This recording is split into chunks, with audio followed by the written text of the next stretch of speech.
So we were talking about the Livewire. So yeah, I think the Livewire is a good bike for someone that lives in like a major city, like Los Angeles, New York, things like that, where the infrastructure is there. The infrastructure is there to actually support electric vehicles.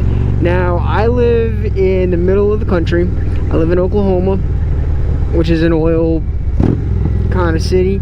That bike's not going to do well here. I mean, you can look up. There's maybe like 5 businesses that have charging stations around. So, and I mean, if you're commuting, going downtown, yeah, sure, it's a cool bike to have fun on, but for the price of it and everything, it's for a young millennial like myself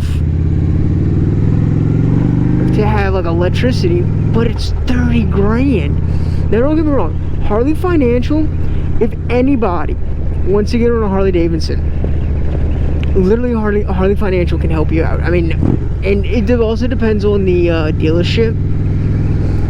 So like, I know there's a dealership around town that works with 32 different lenders, and they are phenomenal. Like, I mean, they do everything under the sun to get somebody going on a bike. Now, but yet again, if you want to be on a bike, and a cool bike, one that you won't really outgrow, Harley Davidson is the way to go. Because it's cool to be around, there's a personality around Harley Davidson, and this Livewire really does. It's kind of that oddball out. Like, it's kind of goofy to say, but it's the hipster in the world of bikers, and we're embracing it no matter which way you look. If you do or don't personally, I mean, Harley Davidson has embraced the electric motorcycle. They've made it. So I believe in, instead of fighting such a thing like that, that we need to go around that car. But I mean, you just gotta, it's just there. So, but it's not for someone, I mean, it's meant for someone my age group, my type of people, but it's 30 grand. So how do you wrap your head around that? Well, there's no oil changes, and if anybody knows about Harley Davidson, the servicing is expensive on them. So there's no oil changes. Well, what else is there? You don't need to upgrade. There's no performance upgrades really to do. I mean, like, this bike has a heavy breather intake, true dual exhaust, and a dyno tune. Livewire can't put an exhaust on it because it doesn't exhaust anything. Like, I mean, what is there that the Livewire can do to upgrade? I mean, you can do an ECU flash, but I don't even know if Harley Davidson is allowing that. So, you're having this bike that's 30 grand, you don't have to put oil in it, you don't have to put gas in it. So, I mean, if you're a commuter, and if you live in Los Angeles where you go in and out of traffic, cuts down, what, an hour on your commute? There you go. And if your business has a plug-in, that looks pretty good. You don't have to spend $5 on a gallon of gas. Now, granted, I mean, you have a $3 gas, I mean, a 4-gallon gas tank on some of these bikes. I mean, I don't know the sport bike, how big some of these sport bike tanks are. 3-4 gallons. I mean, times that by 5, I mean, you're $15 to fill up a bike. I mean, that's college students, I mean, that's expensive. Oh, look at a puppy. Hi, puppy. Hi, puppy. Oh. But, sorry, I got distracted by a dog. So no, I mean, you're spending $15 on fill up, then oil. I mean, AMSOIL. I mean, this thing takes 5 quarts of oil. I don't actually remember how much this takes.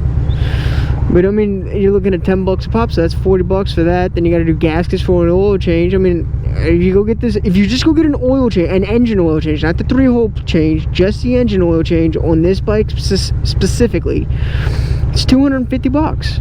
Do an oil change, because you got to change out gaskets, O-rings, and everything like that. Primary cover gaskets. It's insanity. Well, you don't have to do that on the Livewire every 5,000 miles. So all of a sudden, it starts making a little bit more sense for someone that can actually use it. I can't. My commute is farther than the range on that bike. So I literally would have to stop. Either where I work would have to have a charging station, and I would have to be in eco mode the whole time, which everybody knows riding a motorcycle, you don't drive economically. Or I gotta get gas. But if it fits in your lifestyle, and that's what I keep saying that over and over, but it's true. If it fits in your lifestyle, you have to find out if it does. Is your distance to work around, I forgot what the range is, I think it's 50-mile range on those things. If you're within a 50-mile radius, and you have to take out your servicing and everything to figure out, okay, well, how much am I saving that off the price of the bike? And you just got tires that you're using. I mean, I can't see how Harley Davidson would say, this is a bad idea, let's do it. You know, I mean, I just don't see that happening. It's such a big company that's owned. I mean, look, I can tell you this, Harley's never gonna stop making internal combustion engines. I mean, at least in my life, I don't see it stop happening, because that's what owning a Harley's all about, is that's what owning a Harley is. So if Harley takes that out of the bike, what do you have? You're gonna have something that's handmade passionately and all that love. I mean, you just have to make sure the Livewire fits in your lifestyle and it's cool. I mean, would I own one? Sure. As like a second or third bike. It's not gonna be my main bike, because I've taken this thing to Florida before, multiple times. I've ridden the coast, and that's what I like doing. I can't do that on a Livewire. I mean, I can stop at every Harley shop, get my poker chips, but I think there's only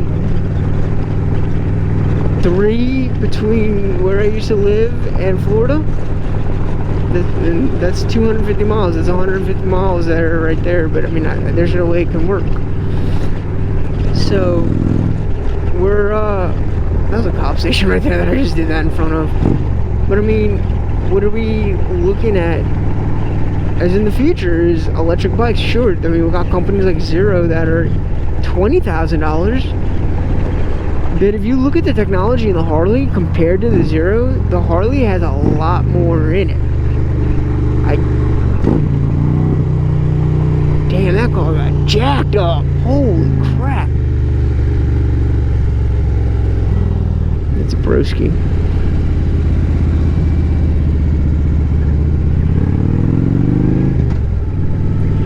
So do I see the Harley Livewire as a good bike? Yes. Do I think that it's something that is going to change the game? Yes. Would I own one? Yes, as a third bike. It doesn't fit my lifestyle, but it's a cool, yet again, how many people commute on their bikes?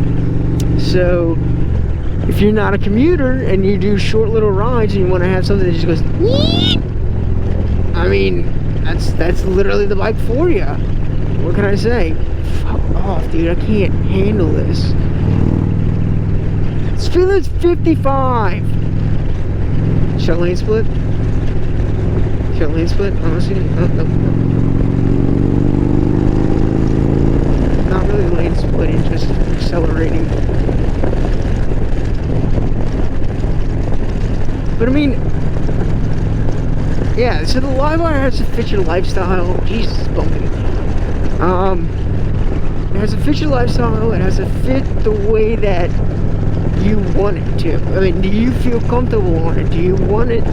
Do you want to be on an electric bike? Why do you want to be on an electric bike? There's a lot of stuff. I mean, and the best way to find out if it works for you is if you go and test ride one. That's it. You gotta go to a Harley dealership, see if they do test rides, and just go sit on it, test ride it, see how it feels. Now, this is the thing. I will be hopefully test riding one in the future. We shall see when the demo truck comes by my area. Heritage. Hey. And that's another cool thing about Harleys is that if you're Harley riders, wave to Harley riders. We take care of each other. We like each other. The speed limit is 40. Oh well. So I mean, if you want to be a Harley rider if you want to be part of the Harley community, I mean, that's cool. And you want to save money on gas and oil and everything, I mean, that's a cool option. Like I said, just make sure. I mean, I've seen so many of my friends, family, people buy the wrong bike. I never want to see someone buy a wrong bike. Blockhead actually has a very good video on the Livewire. I watched it the other day. And, I mean, he made me start realizing that it's actually a really cool bike. And I have to ride it to make sure it's what I want, because it may not. Oh god, is that an undercover? No way. Sorry about the language. There's no way that's an undercover. Is it? Jesus, that's an undercover. The towel, silver towel. I'm surprised I haven't gone to jail yet. Yeah, so I mean, I just think that the Livewire is a cool option if that fits your style and that's what you want. I'm never gonna tell anyone not to buy a bike or to buy a bike. I just wanna, like I said, I like to make sure people I care about have the right bike, and that's something that is apparent that the Livewire has. That's a very, I wouldn't say niche market. I mean, it is a niche market, but that's a bike that's very tailored to someone that wants one. And it's about 10 to 15,000 more than the Zero, but it is made by Harley Davidson, and Harley Davidson is a premium product. So I don't. Popo, hello, sir. I don't know. I really think that you really have to want the Livewire and like the Livewire to get the Livewire, and it has to fit your lifestyle. The Livewire, should you get it, get whatever makes you happy. If you're watching it, it's a cool bike. I think that it's definitely something that's gonna be interesting. Look, unfortunately my dealership doesn't sell them, so I can't actually sit on one and ride one, but when I get a chance to, I will make a video on it. Sometime this week I will actually make a video on a GSX 750, so the naked 750, which will be very interesting to say the least. But no, I mean, I can give you specs on the Livewire, I can do all that, but I mean, anybody can look that up. It's truly bike buying experience. What I can tell you is that it's something that's very important. And we got tunnel run through right here. I'm probably gonna get in trouble for this. That guy looks like a cop behind me.